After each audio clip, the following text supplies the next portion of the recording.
Hey, look at that. Look, see that? See? Oh, turn the music down. Turn the music down, that would help. See that? Got myself a front seat. Had to get here an hour earlier just to get the front seat, but I got myself a front seat. There was already people here and I was an hour early. There was already people here. It's like, wow. But yeah, here we are. Front seat. Finally got a front seat. So yeah, welcome to the third of the live streams here. This is the meet and greet for Thursday, SL21B, Thursday the 27th of July, and we're meeting Philip Rosedale. All you new people out there who joined Second Life over the past, 4 or 5 years, probably won't even know who Philip Rosedale is.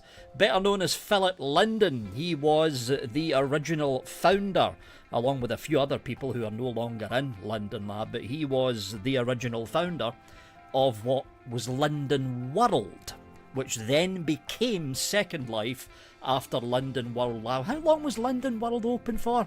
See, I wasn't around back then. I think Linden World was open for about 2 months, and then it was rebranded as Second Life. And Philip Rosedale led SL all the way up until about 2009. I think it was 2009, something like that, 2009. And he left to do other things and then came back and then left and then came back. And I think he's now the Strategic Operations Officer for Linden Lab. I think that's his job title these days. Strategic Operations or Strategic Operations Officer. So, that's who we're chatting to today. It's, I don't know, I think this might actually be a shorter meet and greet because there's only 2 seats out there. You've got Brett Linden, who's looking rather cool. There's Brett there. You've got Brett Linden, and the other chair is going to be taken up, of course, by Philip Linden. There is going to be a Q&A after Brett throws some questions from the feedback folks at Philip. There will be a Q&A later on, but I've got a feeling this might be a shorter meet and greet than the other ones that have been running for the past couple of days. Let's go down, let's go through YouTube chat. Marlou, how you doing? DD from the welcome area, how you doing, DD? Bevan, how you doing, Bevan? Vic is a fashionista. Marlou, no I'm not. Really? Hold on. Right, these are all the outfits that I've got, right? So, starting at the top, that's another avatar cabin. I'm a furry sometimes, like whenever I go to furry clubs. But that's all the outfits that I've got, all the ones that say December 2021. That's it. That's all the outfits I've got. See, I've got a nasty tendency of wearing the same outfit for like 2 weeks, or until people start to complain that, Vic, you've been wearing that same outfit for 2 weeks. And that's when I change it. So it's like, not a fashionista, nowhere near being a fashionista. I just happen to hit the sales now and again to pick up some good deals.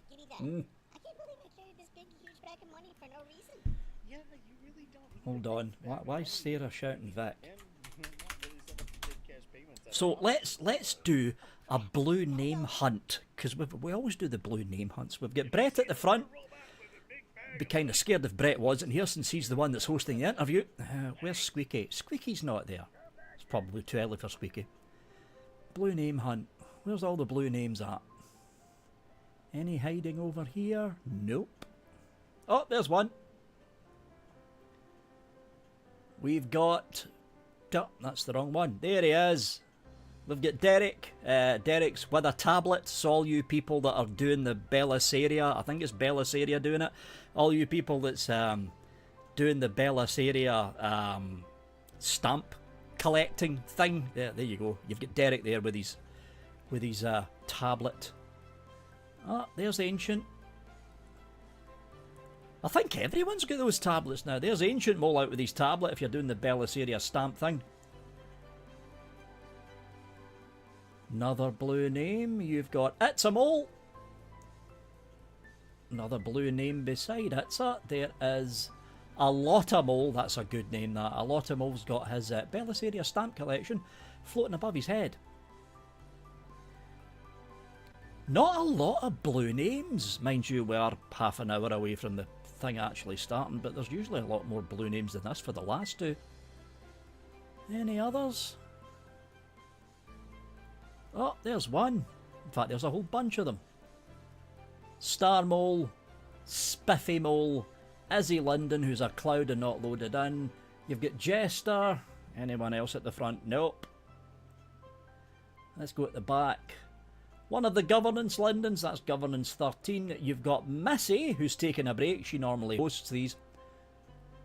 You've got Midori Linden. I don't think I've ever seen Midori before. That's a new one on me. Anybody else? Anybody else? Nope, that's it. Gratuitous close-up of the cake, because cake.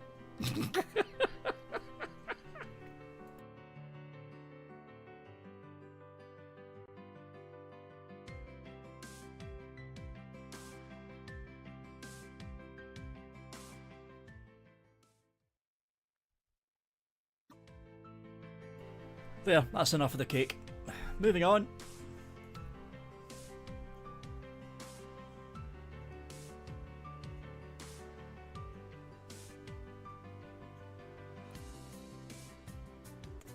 Anyone noticing anything? Anyone noticing anything that's watched the two previous streams? Have you noticed something? My camera is not lagging, like horribly, which means there's not as many people here as there has been over the last two meet and greets, and I think the reason for that is a lot of the people that have joined Second Life, as I said at the beginning of this broadcast over the past. Oh, there's Squeaky. There he is.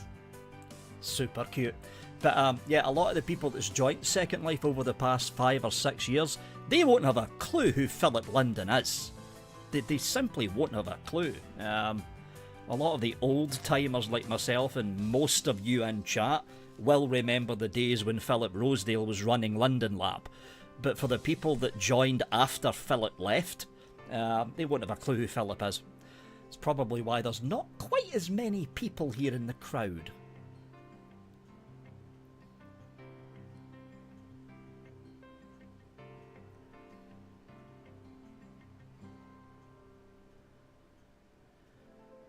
Bixel says in YouTube chat, bring a furry, comes in handy. That's very true, Bix, actually. Comes in handy for when your clothes take forever to load.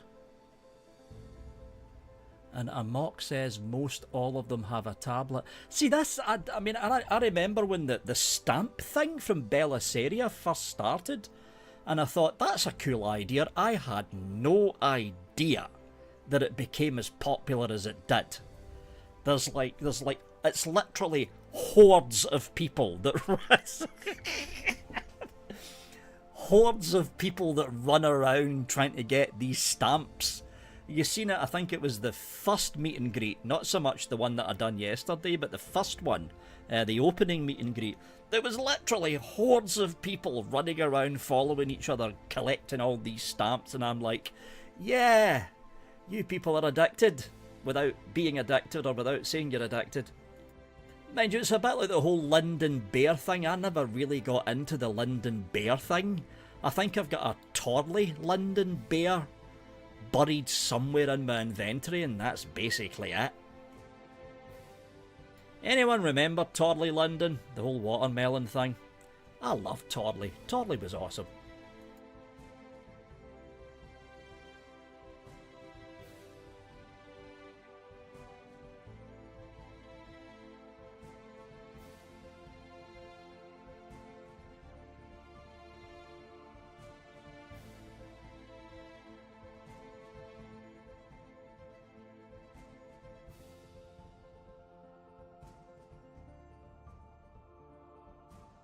I'm just reading local chat. Apparently, I missed a Linden who's standing on a pillar.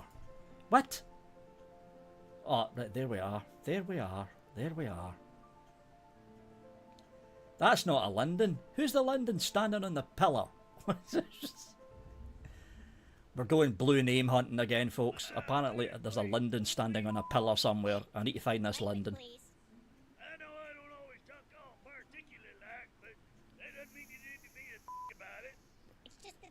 general rated region. What the does that mean? I'm not seeing any Lindens standing on a pillar. Based on maturity level. You can see which one you're in by looking at the location bar in your viewer. This is a general region, so your language shouldn't be so colorful. You mean I can't say? You shouldn't, no. I love that advert. Definitely not that. What if I don't want to? Then you can go to a moderate or an adult rated region, Mr. Potty Mouth. Ooh, that sounds interesting. What about an SLB? Oh dear, Brett has vacated his chair. Let's do a close-up of Squeaky instead, because Squeaky is super cute. There's Squeaky. Are two very different things, and frankly, you in particular should never be naked, like ever, but especially not in a general region. Because it's against the terms of service. More like a crime against humanity.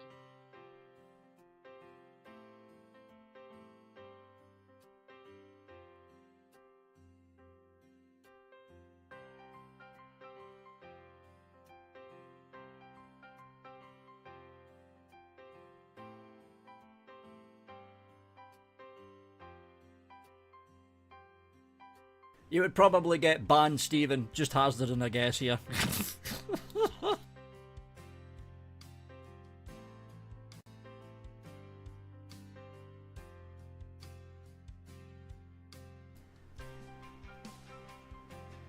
He's to the right of the entrance, atop the arch. I checked out there. Hold on.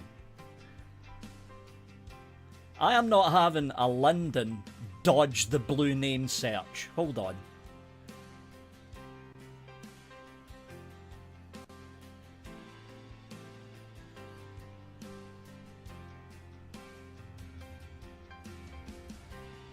He's to the right of the entrance. To the right of the entrance on top of an arch. Right, so there's the right of the... You know what, I'm doing this the old-fashioned way. Cam and click instead of using that 3D mouse navigator thing, because this is far quicker doing it this way. Hold on.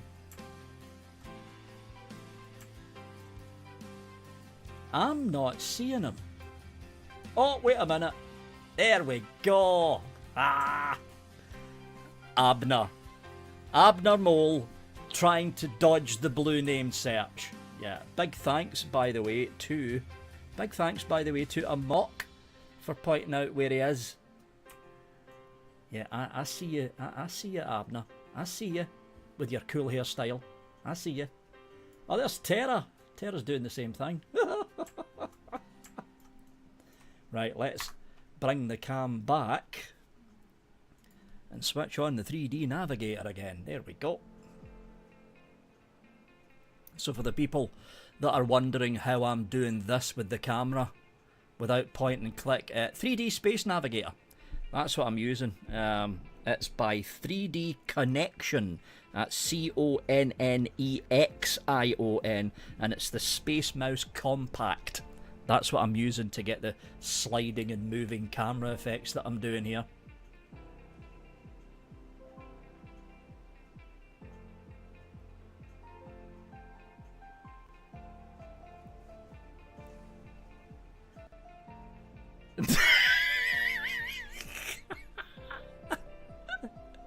If you look at Squeaky too much, someone might complain you're biased again, Trollface.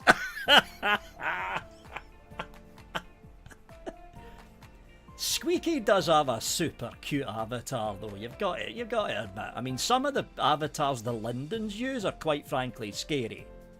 Oatmeal is the one that pops into my head with that creepy looking half-dead dragon avatar thing that Oatmeal uses. Any other blue names popped up? Nothing different over here. Oh, who's that? Oh, there's Philip!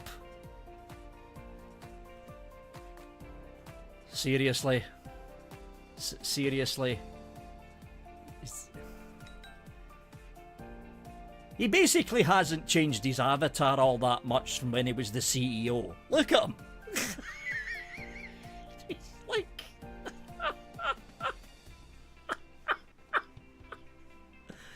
I'm not saying a thing. I'm not saying a thing.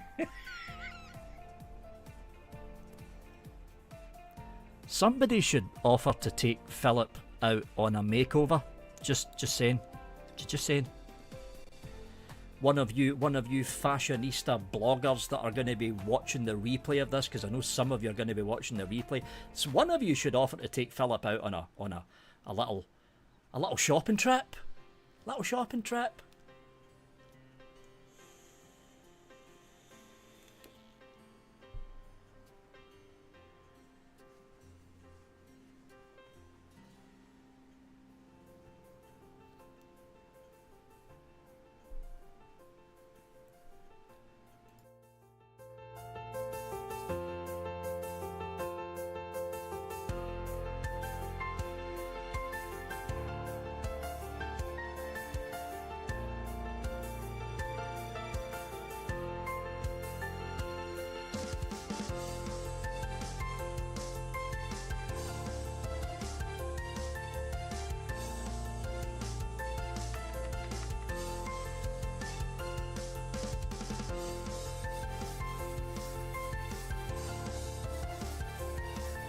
Michael, is he using mesh? No, Michael, that what you're looking at with Philip Rosedale is the base avatar. It's not even mesh. At least I don't think it's mesh. Hold on.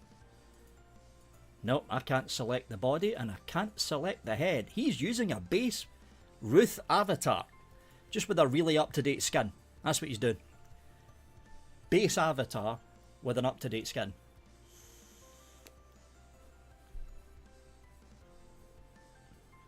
Be Joyful says, Philip is already perfect.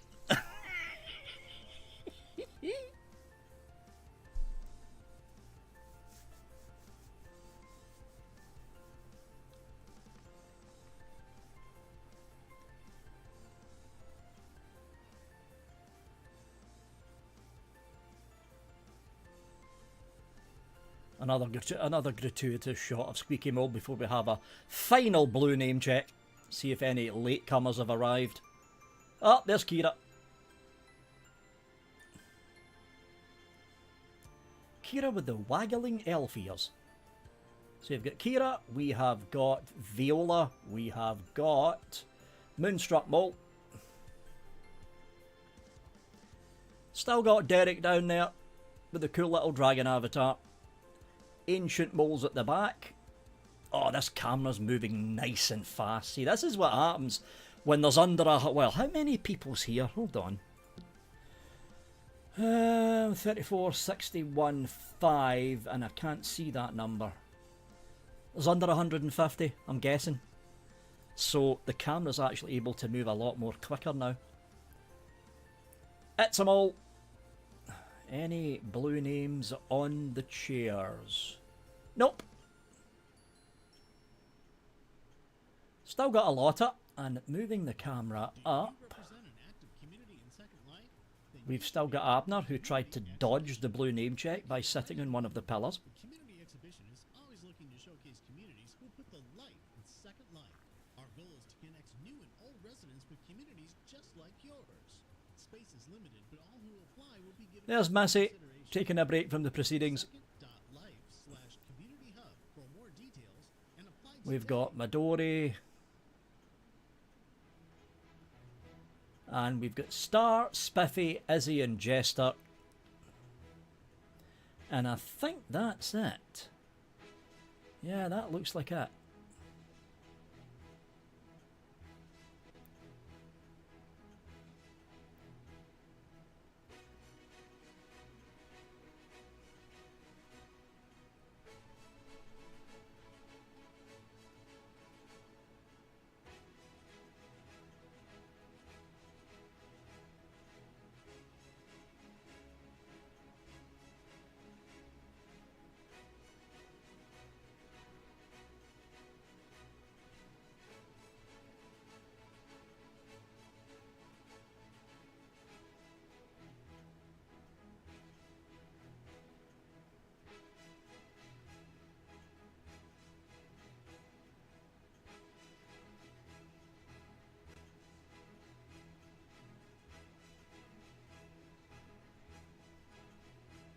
Oh, there's another one. Sequoia Linden, who's sitting on the cheap seat. You look scared. I see great things, and they just sit there like they don't even know that they are supports PBR. Patch Blue Ribbon? No. Professional bull riders? No, PBR stands for Physically Based Rendering. It is a computer graphics technique that simulates how light interacts with materials to create realistic-looking objects in a 3D virtual environment. In fact, PBR is the standard in the gaming industry, and now it is here in Second Life. It makes things look amazing. It doesn't look very amazing to me. That's because you're on an old viewer. You need to be on a viewer that supports PBR to experience it in all of its deep and rich reflective glory. Okay, I'm gonna download it now. Hold my PBR. Don't drink any, I backwash. Okay, I'm back. Whoa! This is so freaking cool! I know, right? Hey, even I look better. PBR can also help enhance the look of some items created without PBR. But things that were made with PBR will look even more spectacular. Thanks, announcer guy. Hey, where's my beer? I drank it. I knew you were lying. You don't even have a mouth. Who said I used my mouth? Okay, we've got 5 minutes, roughly speaking, depending on when Brett kicks us off. We've got 5 minutes until the interview actually starts. If you want to get yourself some refreshments, a cup of tea, a cup of coffee, and some chocolate biscuits or hobnobs, now's the time to do it. I'm going to shut up now and set the camera up so we're pointing in the right direction. So, where are we here? Let's have another close-up of Philip first.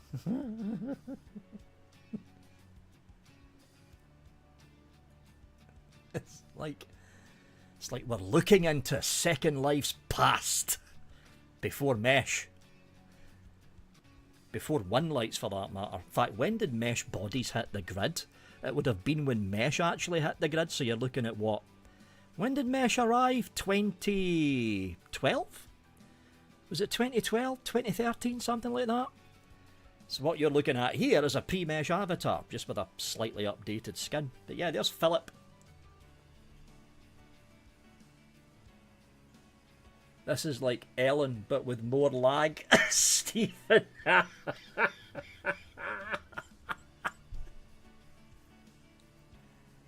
Okay, they're squeaky. August 2013, that's when Mesh arrived, yeah. So let's just get this camera positioning right there.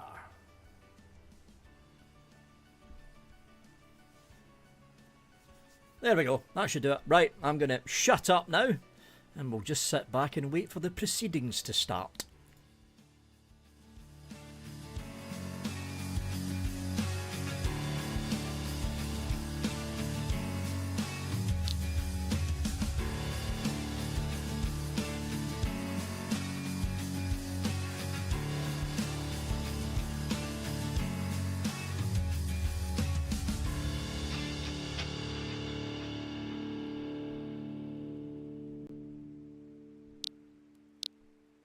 Hey, Abner, Yeah, Punky? what's a mentor? Oh, well, mentors are experienced Second Life residents who volunteer their time to hang out at the Welcome Hub and assist new residents. They answer questions or point them in the direction of things they want to find or are interested in. Basically, they are a friendly face, willing to help acclimate new users to the ins and outs of Second Life. Why do you ask? Well, Magellan said that he's kind of like my mentor, and that just had me a little confused because I seem to be the one who has to help and assist him more than the other way around. Yeah, I'd say you're more his mentor than he's yours, but let's just keep letting him think that he's your mentor, okay? Yeah, that's probably for the best. Hey, Flunky! It's Punky. Whatever. Come on, we're going on a new adventure.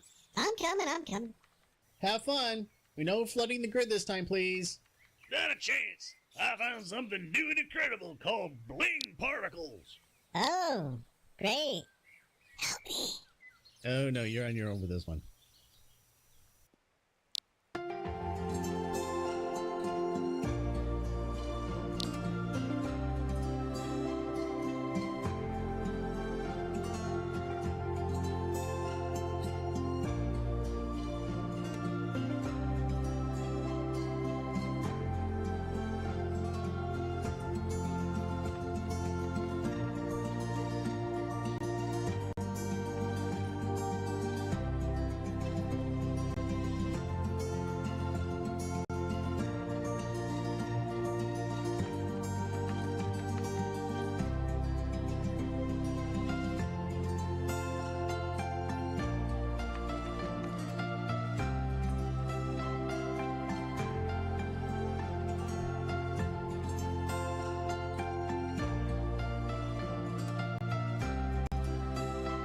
I see you, Stabby. I see you.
So, Abandoned VHS just said in YouTube chat, I wish to be engulfed by his magical mystery rainbow codpiece.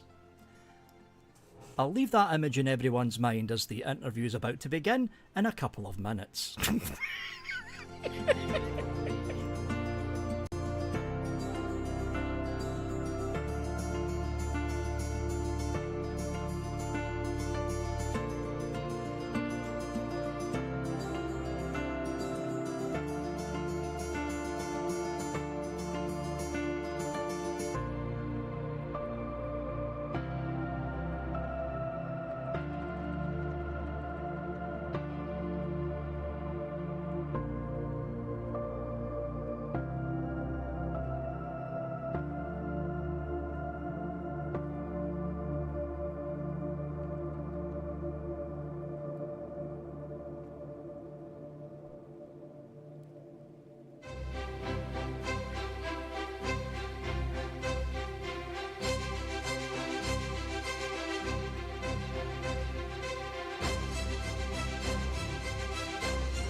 Just saying, Brett, you're late, Brett.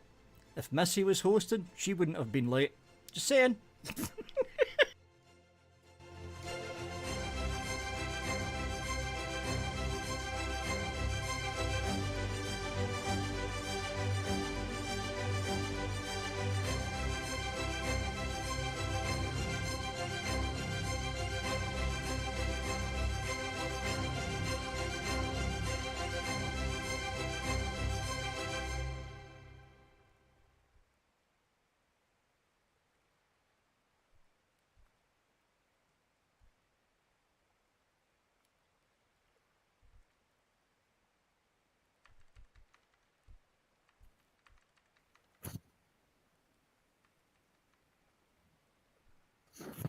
Hello, everyone. Happy SL21B. We're going to get started here in a second. Just want to do a quick check to make sure that people are able to hear us. Am I coming through loud and clear? SL21B. I think we're good. Let's get started. Great. Welcome to the third in our series of SL21B Town Hall events. Earlier this week, we learned quite a bit about the past, the present, and the future of Second Life from our product engineering and product operations teams. And now we are excited to continue the discussions with none other than the original founder of Second Life, Philip Rosedale. Welcome, Philip. Thank you. It's good to be here, as always. We always love having you in Second Life. The community looks forward to this every year. So thank you for being with us today. Over the past week or so, we've been gathering questions from our community in preparation for today's Q&A. Many of these questions, as you can imagine, focus on the origins and history of Second Life.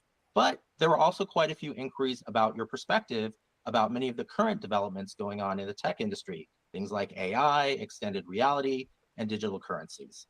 We'll get into Second Life to be sure, but let's start with your thoughts on various aspects of artificial intelligence. So the first question coming from the community, you have quite a bit of post SL experience within the AI space, including your role as an advisor at Midjourney. When you think about AI as it specifically applies to virtual worlds and communities like Second Life, do you have any concerns? And in particular, I know that generative I didn't AI know he is worked at something that both Midjourney. interests and even perhaps scares a little bit our community of creators. What are your thoughts? Well, like you said, I think generative AI is something that appropriately is causing there's lots of scary things about it, and there's lots of aspirationally exciting things about it. And I think as we look at how it would impact something like Second Life, that's ever the more true. As you mentioned, Brett, I am one of the advisors, and I was involved in the creation of Midjourney. And uh, one thing I would say about generative AI, about the use of AI to create art, to create new things that we've never seen before. One thing I would kind of start with, which I think is the obvious, is nobody's ever encountered something like this before. Um, when we all started using the internet and we started posting all of our pictures and all of our words, right, and all of our histories to websites, nobody was thinking about the idea that in the future some AI would be able to read and look at all of this information and then start synthesizing new things which look like all of those old things, right? That idea is completely new in human history. We've never faced a question like that. And so one thing I would say that is important to remember about Gen AI is there are no easy answers, and the rules have not yet been written on this stuff. Whether, you know, journalists are owed money by AIs that read their writing and how that should work is completely undefined at this point, right?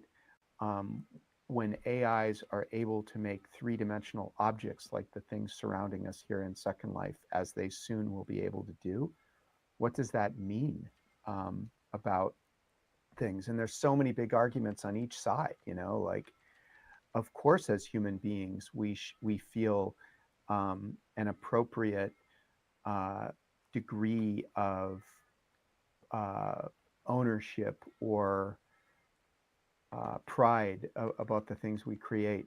This is certainly the case, and we have to keep that in mind as we figure out what to do. Um, on the other hand, there are things that the AIs can do by looking at a lot of content at once in a way that we as humans never could, that might do new things for us that we'd like to do. But I would say that the court is very much still out on how this all works.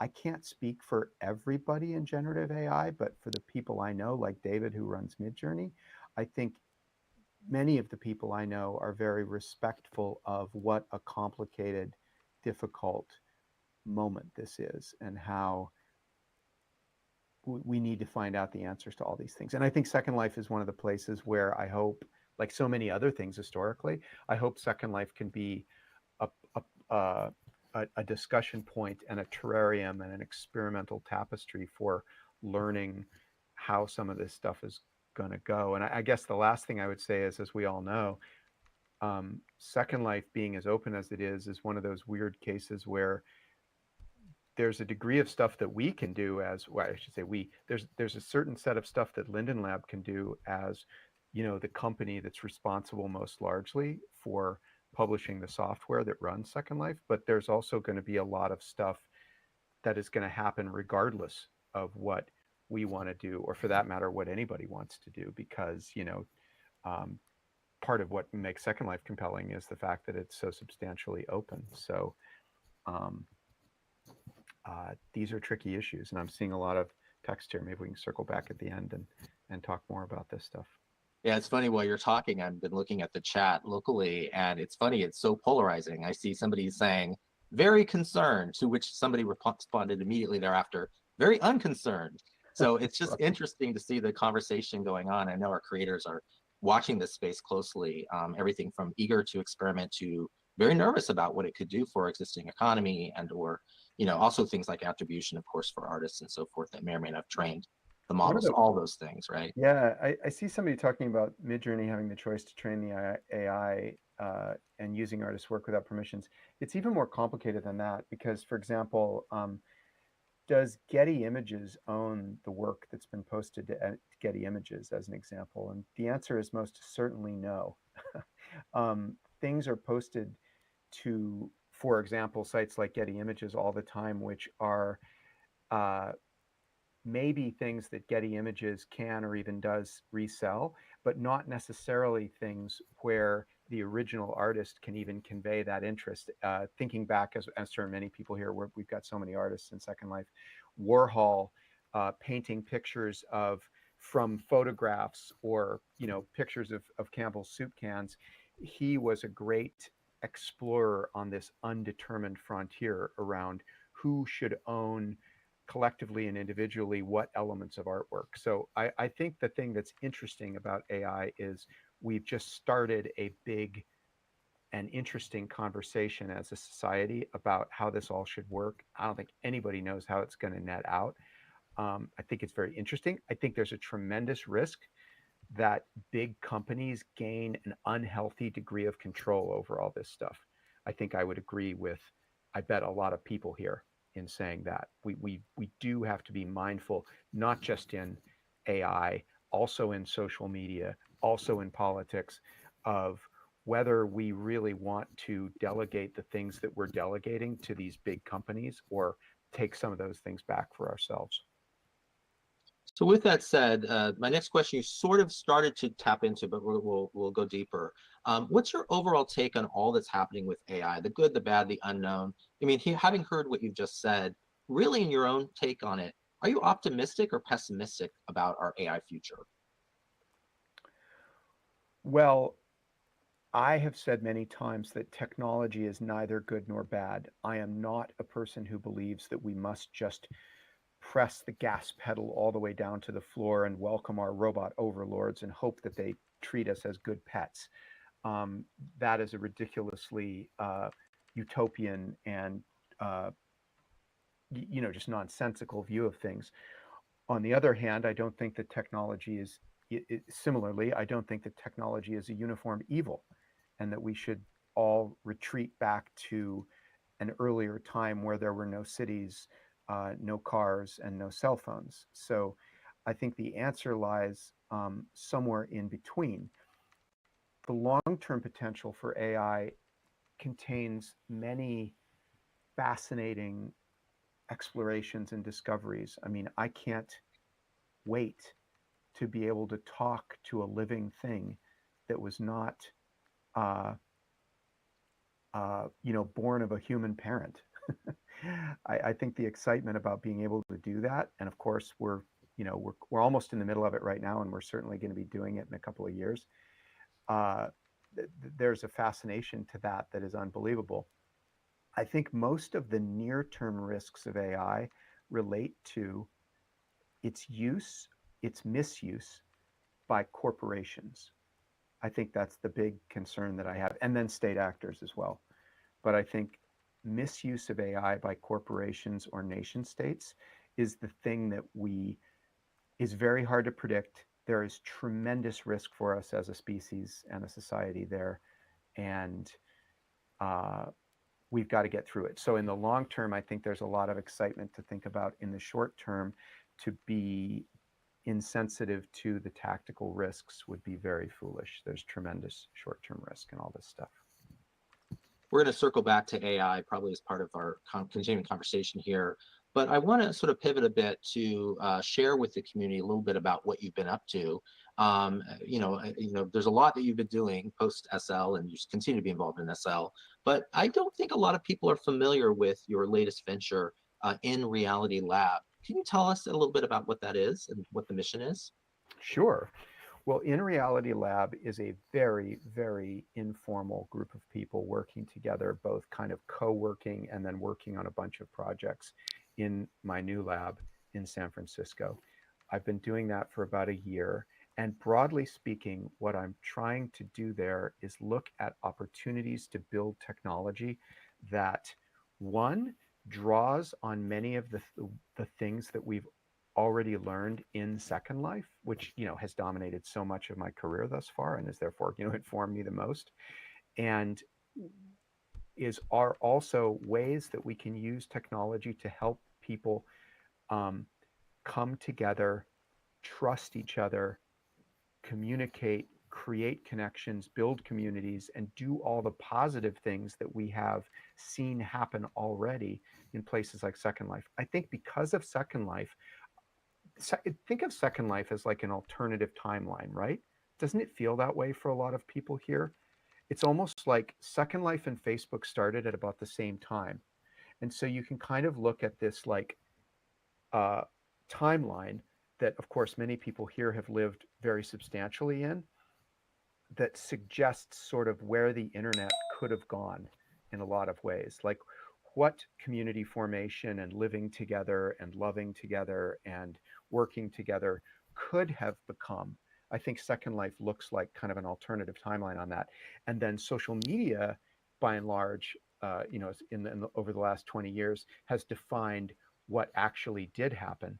And there's a lot of really negative aspects of that we're now grappling with. So I think that Second Life has been this wonderful alternative timeline, and IRL 415 is me and my friends trying to take stuff out of that timeline and make it into functioning things that could help people in the real in the real world and in the online world, learning from Second Life. Wonderful. Well, in preparation for this, I looked at the website to kind of get a tease of what you're working on. Right. And there's so much to learn because there's so much teased on the site.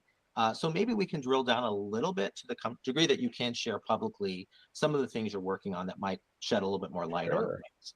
So we'll go through, there's 4 of them that I pulled out. One is, it says use of AI to talk to strangers. So is that like chat roulette meets Google Maps? What is that? Yeah. I mean, I'm always trying to think of positive ways to have AI help us, right? And one of the ways that is almost here, but nobody's quite deployed it yet, and I'd love to find people to help me as engineers mostly do that work. And so putting that flag up there, if you want, reach out to me about that. The idea there is, yeah, what if you had something that felt a little bit like a mashup of chat roulette and like Google Maps, right? And it let you pick a country every night somewhere far away in the world where people don't speak the same language as you. And then rather than going and visiting that country, you had a video chat with somebody, randomly picked basically from that country. And the two of you got to know each other talking on a video call. But the neat thing that AI does is you both get text captions in your original language. So you can sit and say to somebody like, hi, you're from Mongolia. Oh my God, that's so cool. Can you count to 10 for me, right? And then they count to 10 and you see the text come across 1, 2, 3, 4, 5, 6, 7, 8, 9, 10 as they're saying the words. And you can then say to them, wow, you just taught me, how to say that. And you tell them how to count to 10. And so I've been thinking that that's a wonderful, beautiful example of a free service that ought to be out there that we should just build and put up. And it causes people to build trust with each other, right? And that's the big thing. Like, as we all remember from the 90s, from the earliest days of the internet, and of course from Second Life, you can totally build trust and connection with a new person online. You don't have to get in a fight with them over politics and then, send the SWAT team to their house. I mean, that's a very unlikely, that should almost never happen. Instead, you can get along with people. So the idea of going on a voyage around the world and meeting new people and maybe even kind of collecting those connections with them across a language barrier seems like a really, really cool thing that we can do with AI. And you know what? We can do it first in a place like Second Life or a place like Chat Roulette. Then we can do it face to face, because as we all know, technically face to face doing translation, it's just harder. You know, you've got to have one earpiece in or something. It's going to be a little harder to get that working. But doing it with video chat and text chat captions, that all totally works today. So that's an example of a project that we've prototyped. We've got a really crappy web page that demonstrates it, and I'd love to find somebody in the way of a kind of a full stack developer to help bring that up and actually get it out. But yeah, that's one. I love that. That brings people together. It's using technology for good. You mentioned trust, so we'll move on to the second one from the site. Currency based on trust. This sounds fascinating. So is this a new form of currency? How does this work? Well, that's obviously a big one that I give lots of talks about, and I love to talk about. Fair Share, which is that project, the currency project, is really near and dear to my heart. It's something that we started working on in the very beginning of COVID, when we had the sense that were a lot of questions about what would happen as we went into the COVID crisis, and things like people losing their jobs started to happen, and the government started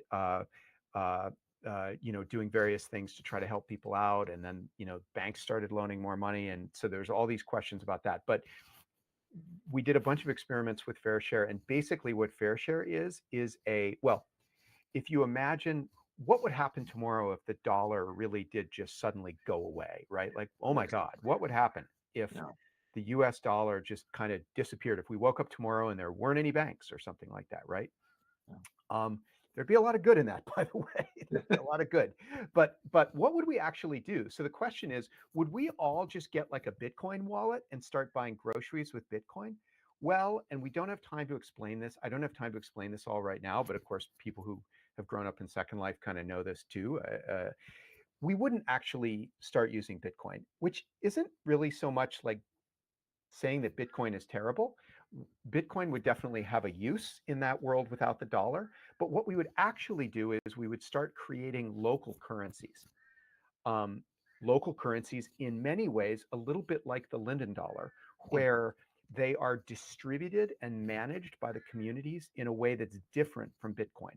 But then those communities that would start creating these little local currencies, when they need to travel to other communities and trade with them, that's the point where they would probably use some of the technology that has been built with blockchain and Bitcoin and things like that. So Fair Share is a really cool idea that I hope we're going to get out into a smartphone app, sometime later this year. It's a Discord alpha test right now. Okay. Fairshare.social is the site. You can check it out there. But I think there is a possibility that the future of money is the big fiat currencies go away, a bunch more local currencies. I mean, if you think of the world as having 100 big currencies today, imagine a world that has maybe tens of thousands of currencies rather than 100.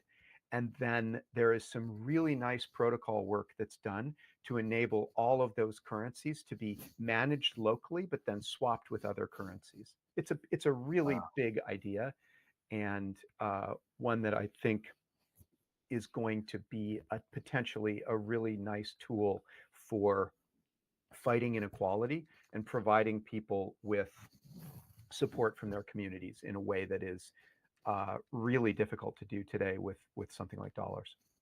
Can you give the URL again for the website in case people want to learn more? That one is called Fairshare, FAIRSHARE.social. Thank you. Excellent. Fantastic. I'm going to check it out. All right. Next one from your site, we see friends in common. So I know many of us have concerns about our private contact information for all these various tools that might connect people together. How does Right. this work in terms of what you're working Right, on? right. And you're absolutely, first of all, you're absolutely right about the security. And part of what we want to do at IRL with respect to this particular problem is do something that's useful for people and has the right type of security. The way this is being done right now by big companies absolutely has the wrong type of privacy and security associated with it. But the basic idea is, and again, again, shades of like walking up to another avatar in a bar in Second Life, right? This is what we learned all this from, right? If you walk up to somebody who's a complete stranger to you, how do you connect with them, right? How do you establish, how would you like to get to know them, right? And I would say, as a starting point at least, there are two things about a stranger. Like imagine meeting somebody in an airport or something, right? There are two things about a stranger that you'd really like to know and that technology could actually help you with. And those are, do we have friends in common? Is there another person that you and I actually do both know that we can talk about right now, right? And then the second one is, do we have a group in common?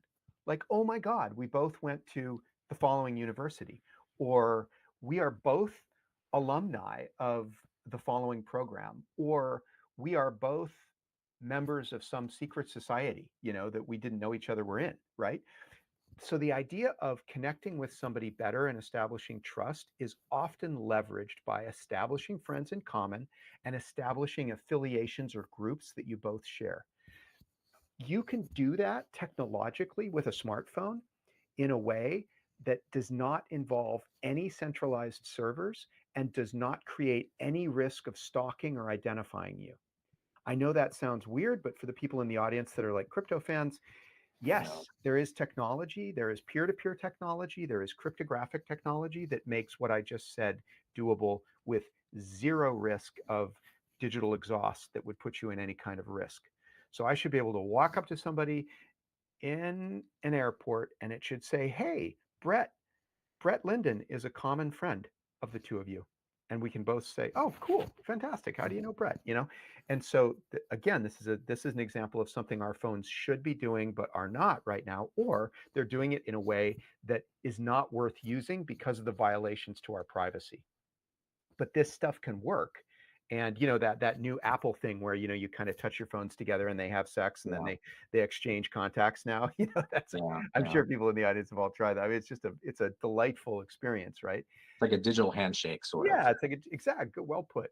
So that digital handshake, that should be on every Android phone, every iOS phone, and you should not have to trust a company to let your information get hacked to be able to do that. And you should be able to do that without giving the other person your phone number or something like that, something dangerous about you. You should just be able to go, hey, do we have friends in common? Bang. Oh, we do. And so it turns out you can do that. And that's another project we're working on. Fantastic. Okay, one last thing from your website. It's labeled as Beyond Zoom. We've all just lived through COVID, and we have, arguably a new normal. And many of us, of course, survived the Zoom situation where suddenly, for those of us working in the 9 to 5, we found ourselves on Zoom constantly, right? Obviously, we're evolving past that. So, what does Beyond Zoom mean exactly in the context of your work? Well, let me back up and even scope that out a little bit since we're here with everybody in Second Life, because it's such a good conversation with our bigger family here. Here's what I think about, and I know this, I'm going to say something controversial, so everybody can kind of come at me about this. And I know it's a controversial statement, but having had like more than 10 years now to sort of say it over and over again and debate it with people and come back to it, I'm pretty confident about it. And it's this: why aren't people using avatars? Like, why aren't people doing things like Second Life, but billions of people, not just millions of people? And I've come to believe over the years, more than anything else, that the reason isn't the frame rate. It isn't the complicated UI. It isn't the lack of PBR. It isn't even, although I think this is a problem, it isn't even the ability to get lots of people in the same place. We're actually doing a somewhat better demonstration of that right now, right? Where I think we've probably got, I don't know, several hundred people sitting right here. I just took a beautiful picture of everybody and put it on Twitter. I think that the biggest problem why people aren't in places like Second Life is because communication when you're standing face to face with somebody as an avatar has two aspects to it. One is the direct communication, which is typically in the form of text or audio. The second one is all the nonverbal information, right? Our avatars are sitting on stage right now, but are they gesturing at each other? Are they doing what I'm doing with my hand right now while I'm talking? Am I able to look into your eyes, Brett, and establish and have you confidently know that I heard your last question? Am I able to look at the person in the front row of the audience there and have a connection with them while I'm talking, right? As a means of kind of, rebasing myself to what's going on in the room. No, we're not able to do that. Nonverbal communication is not conveyed in Second Life as completely as the great majority of people need for them to feel safe communicating with other people. And this gets back to the Beyond Zoom, it's not true in Zoom either, is it? when there are more than two people on a Zoom call, as we all know, there's a terrible lack of nonverbal communication. You don't know who's looking at who's surprised, whether somebody's paying attention to you or not, or just looking at their screen. All of that nonverbal information is also lost in group meetings in Zoom. So given that so much of communication is nonverbal, and that it makes people so uncomfortable to not get that information, we've got to do something to make people comfortable communicating online face-to-face in groups of more than two people. And that's what I call that's what I say that project is. Second Life has been a tremendous exploration of different ways of doing that, but it hasn't worked for everybody. And in fact, it doesn't work for most people. And I think there are ways to kind of combine the ideas and the ways we use avatars and the ways we use 3D with what we do when we're on a video call to come up with something that looks better, and that we can give people a way of communicating in groups that includes nonverbal information and feels really great. So that is one of my favorite topics, and it's a delight to get to sit here with everybody and listen. I'm trying to read all the text flying by on this one. Yeah, it's flying by. I've been trying to catch up on it myself as well. Well, let's circle back to Second Life. So certainly there are questions coming in from the community because people know you so well with Second Life. And I know you get asked this all the time, but we've 21 years. Did you ever imagine 20 plus years ago that we would have this conversation today, that Second Life would still be going strong 2 decades later? It's funny. I remember somebody I was on a press tour in 2006, and somebody on the press tour, a journalist, yes, it just was right when Second Life took off. And he asked me face to face, he said, when you started Second Life, did you think that it would work? And I remember I said, well, first of all, did I think that people would someday live together in virtual worlds as avatars? I told him I was and have always been completely sure that that would be true, that would someday come to pass. What I then said to him was, I was much less sure that myself, my friends, the group of people we were working with the amount of money that we had, with the technology at the time, circa 2003, say, I was much less sure that we would be successful in making that happen with Second Life at that time. And so I guess two answers to you there. One, I'm not surprised at all. I mean, I knew the world was going this way, and voila, here we are, right? 20 years later, we are slowly but surely, finding ways to find ourselves in virtual worlds.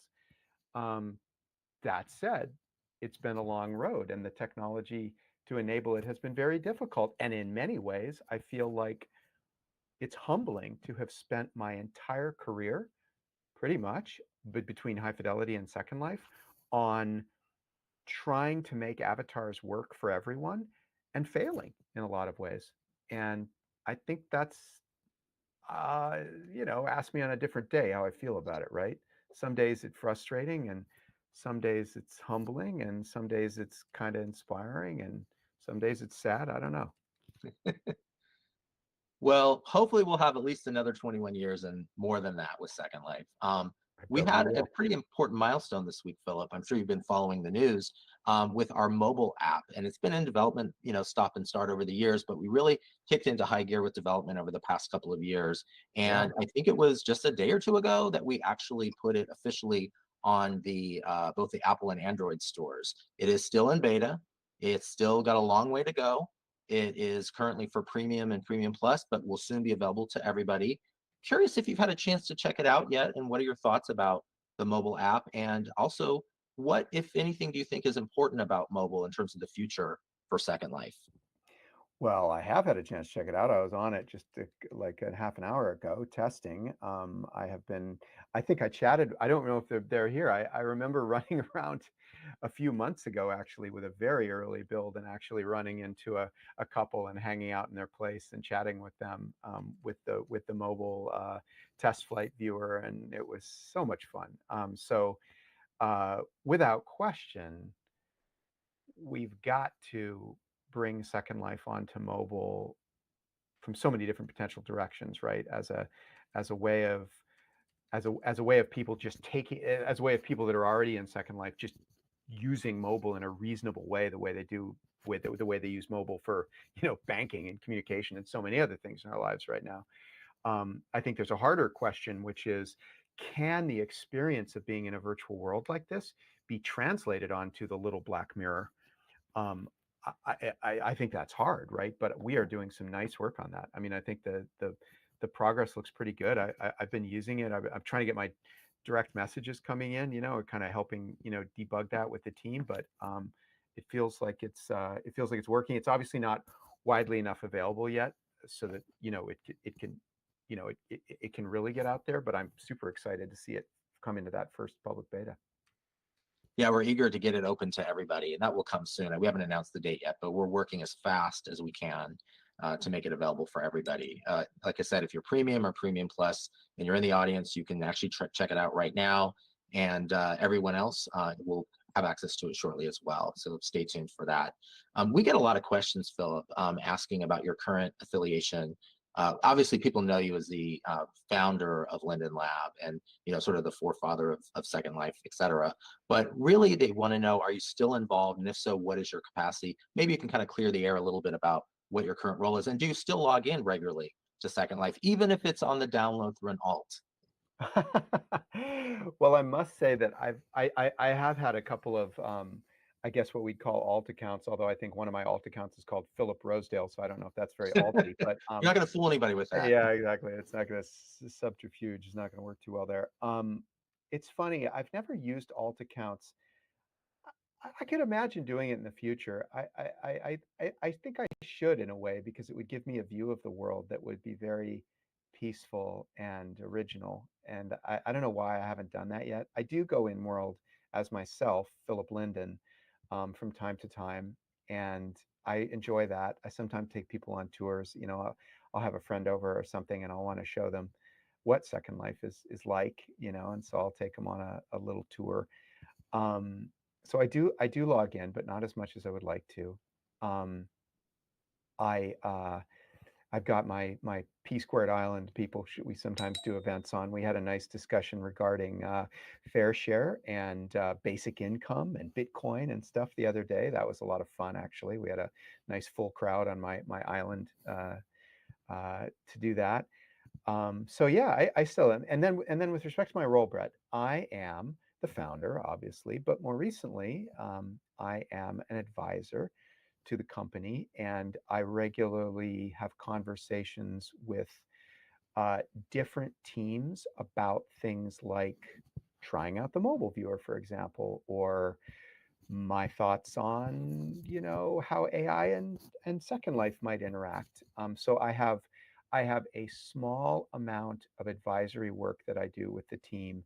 I do not have a full-time day-to-day role in the company right now. So hopefully that's helpful. Well, we're so grateful to have your wisdom. Obviously, you've been such a pioneer in terms of getting us off the ground. And as we say frequently in all the media interviews, like Second Life has been really at the forefront of even the idea of virtual economies, communities, and all of this. So thank you really for all of your contributions to Second Life. We're glad to still have you in the mix. So on that note, we have a question that comes from a community member that says, has there ever been a moment when you realized really on just a deep, like human level, how Second Life has had the power to transcend to really beyond just entertainment? I mean, thinking about the earliest days when you were envisioning what Second Life would be, did you ever imagine sort of the human level impact that it's had? Because we hear stories all the time from people saying, they met their husband or wife or significant other, it changed their life in some way. I'm sure you must hear those stories. What is that like for you to hear those stories? And did you ever imagine that that would be the case? Well, let me answer that by reminding everybody the two different ways that I fell in love with Second Life and before Second Life even existed with the idea of it, right? The first way was that I wanted to see a living organic world. So the first dream of Second Life was of a huge primeval garden that Andrew and I talked about, where we would assemble tens of thousands of machines together in some sort of crazy SETI style computing network, right? And that what instead of looking for aliens in the radio signals, we would get those computers to simulate the laws of physics so well that living things would spring forth, from the simulation, and that we would be able to wander through this primeval garden and find creatures that had emerged, from the basic rules and talk to them or whatever, or chase them around or whatever, or have them eat us. So that idea of a new world that emerged, like a planet or something, from a basic set of rules. That was the first thing that I fell in love with. That was the thing that when I was a little kid, I used to dream about at night. I used to dream about what it would be like to see a world being born atop a new kind of laws of physics. Like the question said, as people began using Second Life and making it their home, um, I I became amazed and fascinated and affected myself by the way that being together in a virtual world, whether or not it was alive, affected us as human beings. So I started to see, as I said earlier, I started to see people falling in love with each other in Second Life that would have never had a chance to fall in love with each other in the real world, or people working together, where the two people that were working together building something, maybe making money doing it, were in like two countries in the world where they would never have had a chance to do that. Maybe they didn't share a language. They certainly didn't share a currency. They didn't share a legal system, right? They didn't share geography. So the impact that it had on human beings in bringing them together and in allowing them to peaceably make things together, that then became my second love, was the effect that virtual worlds had on people, right? And I'm still torn between those two things. If you find me on a given day here in San Francisco, you might find me talking more about one or the other. The conversation about AI to some extent is related to both. It's a new form of life that we can create now. But the impact on human life is what I speak to with the work on Fair Share, for example, where we're trying to do something pretty prosaic to do something with technology that could vastly improve people's relations with each other in the real world. So that's how I would answer that. These two loves, Yeah. a love of creation, and then a love of how people can be helped to come together in these worlds. I'm wondering if there's a specific story that you'd be comfortable sharing. I know I've heard you in previous talks mention that you've been at events or conferences and somebody will come up to you and say, what Second Life meant to them. Have you heard one particular story that stands out for you that really was moving for you, or like an aha moment to the impact that Second Life has had culturally and or for an individual? I've had many experiences like that. One that comes to mind, though, was I was asked to give a talk at a school in Saudi Arabia, at a school called KAUST, some time ago. And never having been to Saudi Arabia, this was maybe a decade or more ago, I eagerly said, "Yeah, I'd like to go to college there and kind of just see what's what, try to understand a world that I know so little about. And I gave several talks and group meetings when I was there, and I don't remember which one of them it was, but I remember a woman walking up to me in a burqa, and not all the students had within the school. Not all of the students wore the full burqa. So this was particularly kind of striking, and she came up to me, and I don't remember whether she kind of fist bumped me or just gave me a nod, but you know, it was one of those moments where that was kind of all she needed to say. Yeah. And I knew, you know, that she was saying thank you for this thing, you know, that has given me so much freedom. Yeah. So that's one that I just, you know, And really you found think moving. about that, I mean, that's just got to be amazing for that individual and other people who Yeah. also have had similar experiences of freedom of expression or things that maybe, I mean, not to assume anything, but maybe in their culture or in Yeah. their personal lives, they're unable to express themselves in a particular kind of way. Yeah. And I That's, mean, as we all know, we all came here for big reasons, right? you know, I mean, that's something that's really amazing, right? I mean, I bet everybody here can think of a big reason why they're here, right? And of course, in a commercial software, make a lot of money, get a billion people using it. That's a problem, right? Because you know you gotta build things where people didn't need some immense reason to use those things. But we all have those immense reasons, and that was hers. And I think you know, so I think yeah, a repressive regime is a big reason, and it's one of the examples of you know why we might find someone in Second Life. And so yeah, I find those stories uh, really inspiring. I mean, that really moved me. thank you for sharing that. I think that the community is responding quite with their own stories. I'm seeing in chat, but that's really very powerful. We've got a question from the community asking about sort of the longer term future of Second Life and your vision and how it continues with Second Life. So what is your vision for Second Life for the next, say, 10 years? Where do you ultimately see, or would like to see rather, Second Life go or improving? Well, first of all, going back to what we said earlier and what I was saying about nonverbal communication, these problems are going to get solved. We all know that particularly this problem of making more and more expressive avatars is going to get solved. The work that's being done in AI right now is enabling one of the ways of using AI, right, is to allow it to discern and understand and predict things about you from, say, looking at your face, right? Well, you can think about how all the kind of nefarious ways that we're using that with deepfakes and stuff, but imagine how modern AI is going to be able to be used to look at us with cameras and then make our avatars act like us, right? Emote like us. So in 10 years, I think, not with VR headsets, by the way, it might be farther out. I don't think we're going to be able to do this in 10 years with VR headsets. I know, come at me about that, but I think that in 10 years on a screen, like on a laptop or a mobile phone or whatever we're using the most in 10 years, I think it's very likely that we'll be able to be an avatar in a way that finally gets past that uncanny moment and feels safe and communicative and powerful to virtually everyone. And once we get to there, our little party here is going to become something that everybody uses at least once in a while.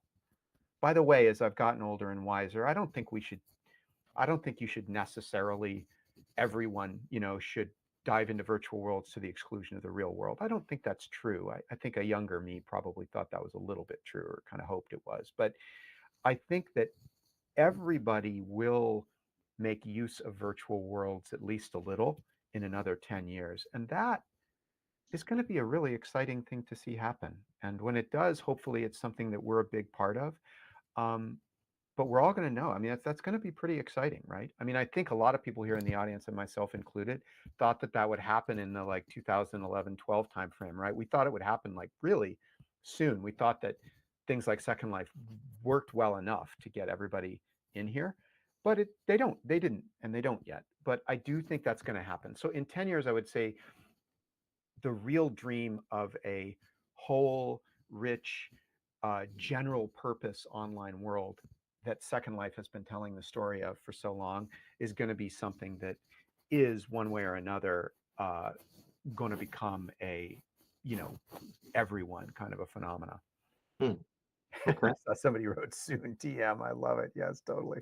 I love that. Yeah, But that's trademark. I'm not going to, well, I guess I did call the ball there a little bit on the 10 years. I hope I'm not being an Elon in my predictions, but I do think that there's only software keeps us from better projection of ourselves into avatars at this point, not hardware. So that's why I would defend that 10-year idea, right? Because look at the power we've got with GPUs now, right? I mean, there's just, the general purpose machine learning stuff against GPUs, even on phones, is so powerful now that I think we're going to be able to wiggle our noses and wink at somebody. Or I always say the acid test is we should be able to have two avatars that are absolutely not our real selves, like any two avatars in the audience here. But if we have those two avatars talking to each other on video like we're doing right now, and you turn the audio off, those avatars friends should be able to immediately recognize them from their facial expressions and their body movements. That's the sort of acid test. And I'm just telling you, I think in 10 years, we're going to be there. Fascinating. All right, we have an interesting question that comes from the community. This is a pre-submitted question.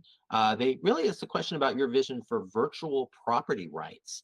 They ask, as in real life, why not allow residents to have a relative or close friend inherit your property, including your house, inventory, land, money, or even a donation? What are your thoughts about that? Wow, that's a great one. Yeah. Well, first of all, Brett, and I'll demonstrate my advisorship here. I'm not sure what our policies are on that right now. Honestly, I we'd don't have to grab know. Patch and find out, I guess. Do we not? Do we allow? So let me back up and say, A, I don't know what our policy is, and so I feel kind of dumb in front of everybody. But hey, I'm an advisor. B, let me take this opportunity to allude to kind of what I talked about with fair share, which is an economic system. Yeah. The idea of generating generational wealth through inheritance is one that I'm just going to say personally, I think is deeply problematic. We are at a level of inequality in the United States, for example, that in my opinion is utterly unsustainable. I believe that on both the left and the right, there is equal responsibility for aiding and abetting a situation of wealth inequality in the United States, which is utterly unsustainable. I know that's debatable, and I know lots of people here would love to debate it. And actually, I do love debating it with people, but I'm on the side of that being unacceptable. Transferring tax-free your wealth to your children is yet another example of how we got there. The United States has always been a place of equal opportunity, or it has at least idealistically been that. Let me be respectful and say, I know perfectly well that it is not that, especially not today. But we as Americans, many of us aspire to have created, and we dream that we live in a world where there is an unusual degree of mobility and freedom and opportunity for everybody. And we need to really stick with that. That's a wonderful idea. And it's the place that we can get to as a world. So inheriting your stuff at the level of generational wealth, I think, is politically problematic. I mean, it's not something we should be, it's one of the examples of how we're hurting ourselves. However, I don't think that's what the community member was probably asking. I should say, we should take it under advisement, or it's a good question as to, are we doing everything that makes the most sense to everybody about what happens with inheritance? That's a good question. I don't know what we do. And actually, somebody, while you were answering, secretly passed me the URL to our wiki policy on it, which I posted in chat for others. So not to put you on the spot, but that was great to get your take on it. We have now the official policy mentioned there as well. Thanks. Some good insights. It looks like some thoughts have been given to that. Okay, so resident Ava, I hope I'm getting the name right. Avel Faye asks, if there were no constraints of tech or finances, what would be a pet project that you'd love to see come to Second Life in the next few years? If the sky's the limit, what would it be? Well, we've already talked about this kind of making your avatars really, really expressive, and so I'll give you a different one. The quote that is most associated with me, I bet people could.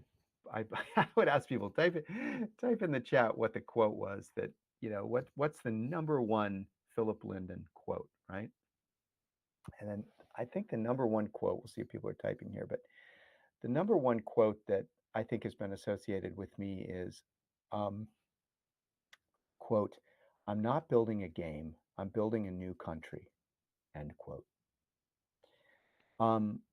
I don't remember when I said that. I think it was first quoted in like a Wired article or something in 2006. But that idea of using Second Life as a gathering place and a playground for building new kinds of countries, that's something that I'd like to see happen. We have such a rich world here. We can very easily prototype things like basic income or ranked choice voting or how to handle immigration in a community.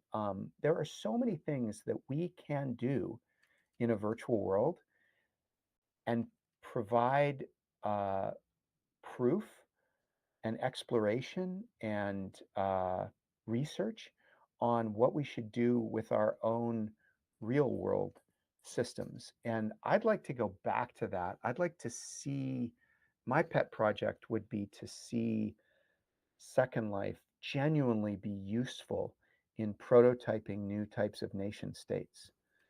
There's been a very contentious author who wrote a book that I think was called like The Network State, I think.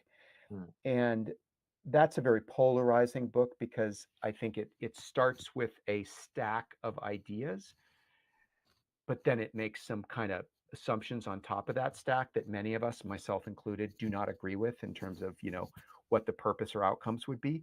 But the baseline of that the basic statement he makes is, which of course we in Second Life have been making for a long time, is, hey people, if we want to create a new country, let's just do it. I mean, why couldn't you use network communication to create affiliations between people that would start to edge into the realm of how countries are made? So that's the pet project really broadly that I have tweeted about a few times, and I'm planning and scheming, as to how we could better use Second Life for that. And I think of that not as that's much more of a community thing than it is a Linden lab thing. So I guess it's not really a if money were no object thing. It doesn't really require any money at all. But I'd like to see a new country form in Second Life, and explore what that would be like. I was just at an event a couple of weeks ago up here in Napa Valley in Healdsburg. Some folks here probably know about it. That was called Edge Esmeralda. And it was a pop-up city, if you will. And so it was an attempt to bring a bunch of current thinkers together and have some big discussions about how you might be able to form a new country, a new government, a new economy, a new society. And it was being done as this pop-up city in Napa Valley. But I go to something like that and I had a ton of fun. It was great to be there, but it makes me think like, wait a second, we can do that in Second Life.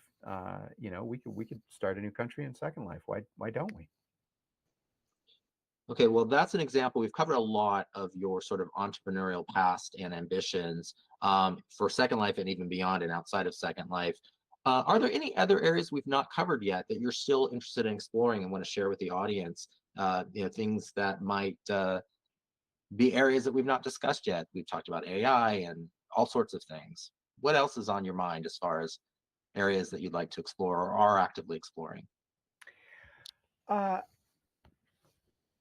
think we've covered a lot of them. I mean, a lot of them.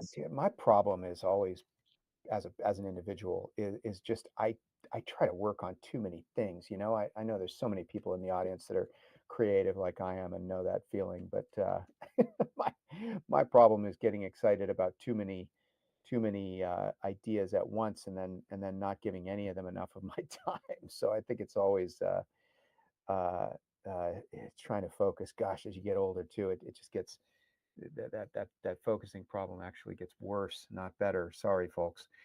Uh, but I think we've touched on a lot of the uh, a lot of the areas that I'm thinking about. Yeah, we've got a lot going on there. I'm looking through the stream of questions that have come in. I Yeah, think we've burned through the pre-submitted ones. So I'm going to sort of cherry pick out questions. sure. Apologies to people in advance if we don't get to your question. Obviously, we're keeping an eye on time as well, but we'll pull out a few here that might be interesting to add topics that we've not discussed yet. So one that comes from the community goes way back to your rig device, which I'm sure many people know Mhm. about. Somebody says, how is progress on the rig device going? They've been watching several recent YouTube. Is there new progress on the rig? What's going on with that? Yeah, so if you go to my Substack, I think philiprosdale.substack, you'll see a posting that I put on there about the rig, which I think I called motionless VR. Did I think I called it that? If you look up my Substack and read all my stuff and subscribe and whatnot, you'll find it. But yeah, we resurrected a machine called the rig that we built in the very first year of Second Life before, for the most part, we started working on the software that would become Second Life. And it was a machine that is very appropriate right now, given what a tough slog VR has been. And with, perhaps most recently, the kind of negative news in general, I think, on stuff like the Vision Pro, where it looks like maybe Apple's even slowing down a little bit on their enthusiasm with VR devices. The rig is this weird idea that you, rather than letting somebody move around and trip over their cat and stuff in the real world while wearing a face toaster, to let them see the virtual world, you instead do a very different thing, which was this weird idea that I had years before I started Second Life. And it became our first patent that we wrote as a company, which is now expired, so you're free to use it.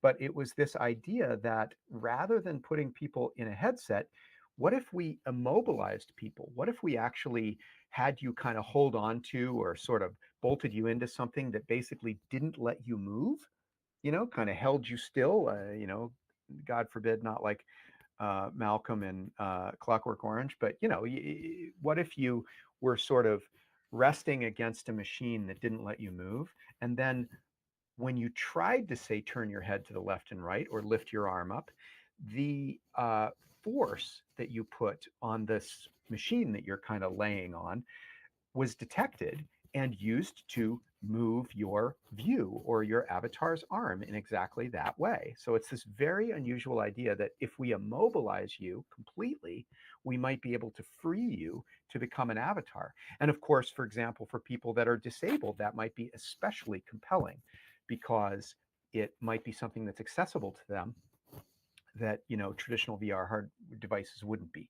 So that was, again, one of the very first lab experiments we did. And if you look at my Substack, you can read more about it. But it's a very weird idea. It delights me to work on crazy stuff like that. Not at all clear how we would turn that into a real product, because it's quite a crazy idea. But yeah, that's one of our fun experiments. Yeah, somebody dug out sketches of the original rig, and I think they made their way onto the internet. It might have been on New World Notes or something, but it was kind of interesting to see from a historical perspective that, and of course, where it's gone since. So it's floating around there on the internet somewhere for people that want to take Yeah, a I'll look at it. try to find the link and stick it in the chat here. But yeah, it's that was a lot of fun. Here's an interesting question for you, kind of a fun one. Somebody asks, Philip, are you avatar number one, or did another development beat you to it? I saw that question, and I loved it. I believe, Lindens can correct me if I'm wrong, I believe that it was Andrew who beat me to it, and maybe even a couple of other people. I think it was one of those things we chuckled about at the time, that I am not, in fact, GUID 0000. I think I'm like 0004 or something like that. I'm pretty sure Andrew got in there before me, and I'm not sure who else did, but I'm not the first avatar. I wasn't that vain. Um, it was somebody else. Stellar, I see, I'm seeing the chatter. Stellar was the first non-Linden maybe. She was plus or minus the first couple of people. I sometimes people will get after me on that too. I'm not completely sure, but Stellar was definitely our first like kind of super active, and well, she was such a memorable character, and she was one of the very, very first non-Linden accounts. But amongst the Lindens, I think I was beaten by like 2 or 3 people, one of whom was Andrew.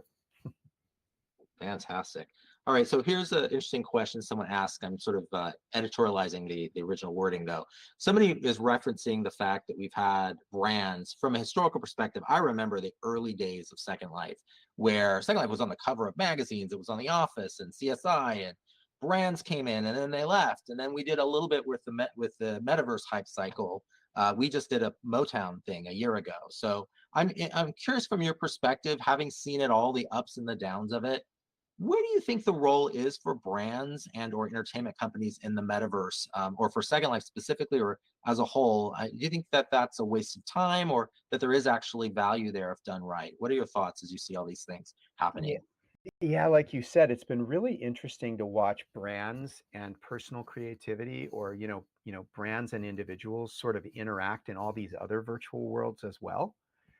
I think there's been similar problems, right? I think there's been a tension and a conflict where if you are kind of leaning back in your chair and just trying to, beat your neighbors to buying your Gucci accessories or whatever in the next virtual world, just like you did in the real world, there's a kind of a staleness to that I think we can all feel.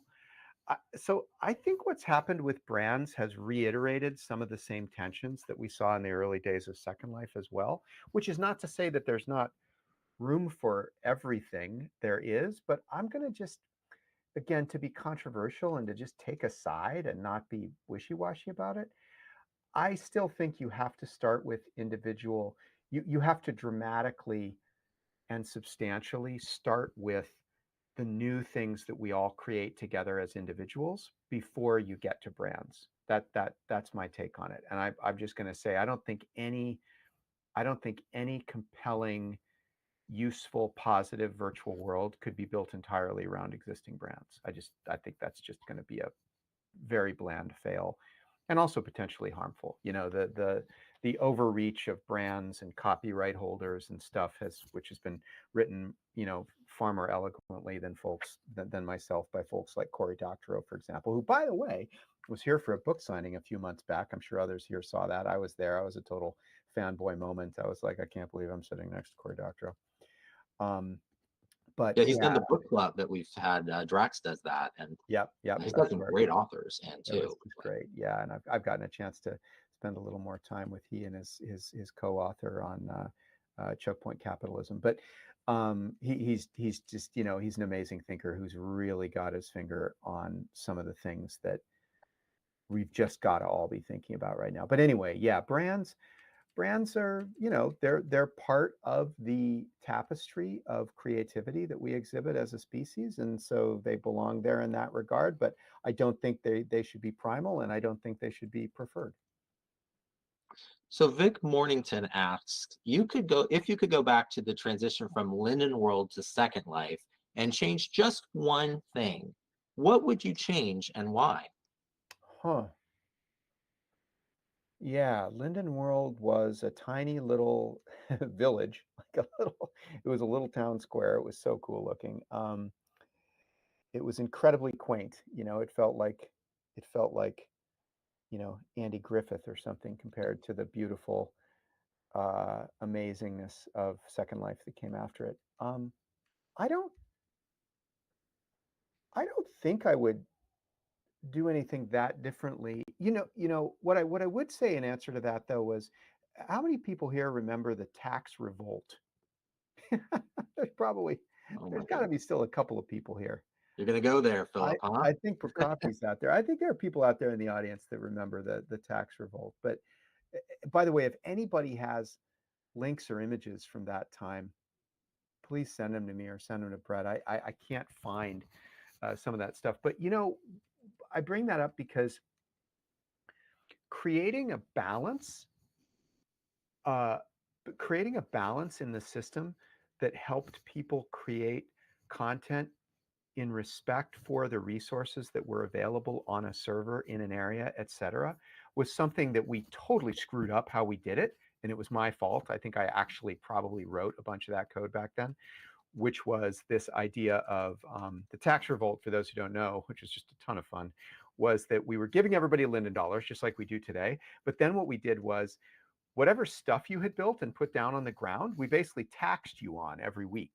So if you had, put a bunch of cubes on the ground somewhere, depending on even if it wasn't on your property, you would basically pay a small Linden dollar like property tax every week on that content. Now you can imagine the good side of that, the good idea there was that it's a fair way of balancing resources between everybody so that, you can't just put up 100,000 blinking lights or 8K textures on everything you have, and then your neighbor gets basically no CPU time from the server. It was a good idea in that respect that we're trying to fix that. It was a bad idea in that it was completely confusing and impossible to estimate like what your tax bill was going to be. And so everybody revolted and turned it into a tea party and rebelled against the government, which of course was totally fun and funny and appropriate. And so we shut it all down. But yeah, born free tax to death. I see from Hikaru. That was the gist of it. So I think I would go back and I would do that right with the community, with the time to design it correctly, with everybody's help, because I think taxes are one of those things that you do need as a community. We've just appropriately come to hate them so much because they're always associated with, evil things that are happening to us in other ways. And I get that. But if you want to create a stable virtual world where everybody can share the resources in the best possible way for everybody's collective welfare, taxation is a part of that, just not the way we did it in 2002 or whatever. So here's an interesting question, a little unusual, that comes from Jack Jones 100. Okay. Is a virtual AI population possible, indistinguishable from humans, replicants, and residents? In other words, do androids dream of Linden sheep? Right. I mean, I have this weird feeling that I don't know how this will compare to something like Second Life, but I have this weird feeling that one of the most amazing uses of virtual worlds is not for us, but as a safe place for AIs to grow up together. So, AIs, one of the reasons why AIs are not living things yet, right, is that they do not yet have a home. They do not live in a place. They are not embodied in a place. And I, for one, and there's lots of good philosophers that write more eloquently than I about this, am of the belief that living things are contingent on living environments. You cannot isolate a living thing from its environment and its resources. For that reason, I believe that A, we don't have living things among us today with AI because AIs do not as yet live embodied in a world. And then of course, some people would say, well, we'll just make them into robots and put them in the real world. Well, be careful what you wish for heaven's sakes, right? I mean, because that's a lot of Black Mirror episodes. And, trying to say, make AIs in robot bodies and then conscript them to be less than human and do our bidding is an outrageous, ethically horrible, and likely to end very badly, as the movies have shown us, idea.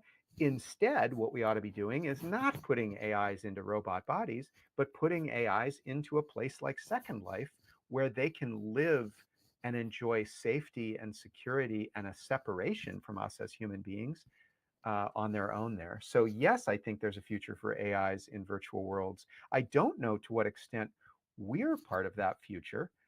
That is how we can respectfully create an interface between humans and those AIs. But I have actually a high degree of predictive confidence that an AI grid of some kind, thank you, Loki, is what we're going to see. I'd love to see it happen in with something like Second Life, but I think it's actually an existential opportunity for us to do that the right way, as opposed to what we're doing with LLMs and stuff right now. Thank you, Philip. I want to acknowledge to the community We have a lot of questions that are probably directed to our next roundtable, where the product owners or the teams can speak to them. But for Philip, we've got a couple more left, and then I think we're running close to the end of our time. So I'm going to pull out 2 or 3 more questions, and then we'll wrap it up. This was an anonymous question that comes in. Speaking to your sort of incognito presence in SL, if you have alts, for example, if you needed to create an alt today to be super incognito, what would it be? A furry, a pony, or a boring human? You're leading me. A boring human. Come on, I've been a boring human from the very beginning as Philip Linden. I don't know. I don't They want you to know. reveal your secret identity, perhaps. I don't know. I got to get out there and explore and see what form I would care to have. I love the animism of all the wonderful avatars that we've made, right? I love the idea that every avatar that's non-human breathes life, reminds us that the universe is more mysterious than we think it is, and that life can be in everything, and that there can be being coming from everything. So I don't know where I would land. I think I would try a lot of these different identities and see how they fit me. I do think that the uncanny valley of human likenesses trying to be just like themselves and then better animated in virtual worlds has been largely a fail. It's been an incredibly hard problem. So I think practically speaking, being a furry, for example, is a way more sensible near-term idea for projecting a human, believable, compelling sort of nonverbal communication onto an avatar. I don't know. I think that's a good question. Hey, can I take one from the list here that I saw? Yeah, This is fun. please. Somebody said, "Is it true that Philip and Michael Linden wanted to move Linden Lab onto a San Francisco Bay ferry boat?" And Well, the is it answer true? is yes, it is. Oh That was my. there is an old icebreaker that's in the San Francisco Bay now that proves that I'm not that insane. There was a guy even crazier than me that managed to get an old icebreaker and turn it into a kind of a it's a thing of San Francisco history now, but it's been this amazing boat that people have had parties on and stuff for the last few years. Yeah, I thought the only thing that stopped us was fiber optic cables. Wow. I think Michael Linden told me that I think there was a ferry boat in Seattle. And the idea that we had was we would buy this cheap ferry boat, and it was cheap. It was practically free.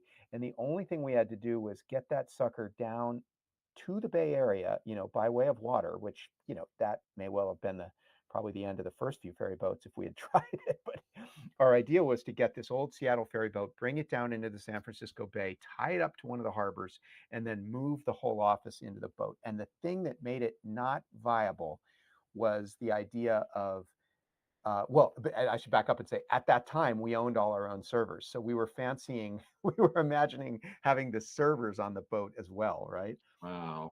And the idea of snaking fiber optic cables all, cyberpunk off the end of the boat and to the dock, yeah, that was a bridge too far even for me. We figured that wasn't going to work out too well. Oh my God. But All yes, right, indeed, we love that idea. one last question. This is another historical one, so we'll wrap up on this one. Full Perm Alpha says or asks, how was the idea behind using the surname Linden? How did you come up with Linden as a surname? Where did that come from? Right. Well, the easy answer is Linden is the name of an alley in Hayes Valley, San Francisco. You can look it up on the map.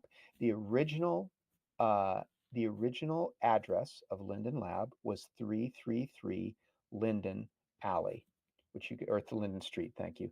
Yeah, some people call it alley. It basically was an alley. It was a very narrow street, but 333 Linden. Today, it is an optometry, like a glasses / optometry place. You can walk in there. I have walked in there, and I was so delighted because the proprietor who currently has that place said, "Wait a second, are you Philip Rosedale? This thing's on a famous garages of Silicon Valley list." And I was so amazed. I couldn't believe that we had made it onto that, but Oh, apparently, Second Life Second Life's birthplace is known as a famous garage, if you will. It was really a warehouse, but that is where the surname Linden came from, was the company's name, Linden Lab. And that came from the street name. Andrew and I moved in there first, and we were just like, well, that's an easy one. I was like, Linden, I like this. Let's just call it Linden Lab. Lab, not labs. Yeah. We get that mistake all the time, the plural there. So that's the origin story there for the name of Linden Lab. That's right. And the Lindens. And hey, by the way, Hayes Valley today, and it was a very different Hayes Valley when we started the company in 1999. But Hayes Valley today is the hotbed, as many of you know. It's called Cerebral Valley now, is the nickname for it, and it's where all the AI companies are. So I think it's kind of fun that 20 years later, the excitement is back in Hayes Valley. But we got it started. It was originally Virtual Valley or whatever. Amazing. Well, Philip, thank you so much for spending time with us and sharing these stories with the community and your thoughts about the future as well. Very much appreciated. The community always is grateful for hearing your words. So thank you for joining us today. Thank you. It was good to be here. I wish I could more easily walk around and chat with everybody. We're not quite there yet, but we're getting there. This has been super amazing. Thanks, Philip. All right, for everyone else, just a reminder, don't miss tomorrow's final town hall. We'll be joined by the hardworking and ever-talented Moles. Then on next Monday, July 1st, we're pleased to welcome Linden Lab Executive Chairman Oberwolf Linden and Senior VP of Product Operations and Marketing, Patch Linden, will join us again for our second community roundtable. We hope to see you there. Happy SL21B, everyone. Have a good day, and we'll see you soon. And there we have it. He did finish slightly earlier, I've noticed. There's the music. I was wondering where the music was. And there we have it, folks. That was the meet and greet with Philip Rosedale, better known as Philip Linden. Let's have another close-up of Philip's retro avatar with his jazz hands, of course. And, of course, one final close-up of Squeaky. We should be seeing Squeaky at the panel tomorrow. And talking about the panel tomorrow, yes, I am going to be live streaming the Meet the Lindens, Meet the Moles panel tomorrow as well.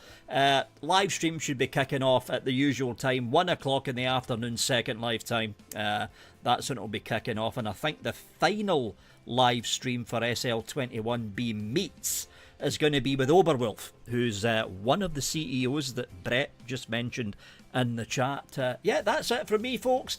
The link to the live stream that you're looking at right now will be converted direct to video, so you can give the link out to the live stream to anyone who missed the live stream, and they can watch the recording, essentially. Big thanks to everyone who popped in.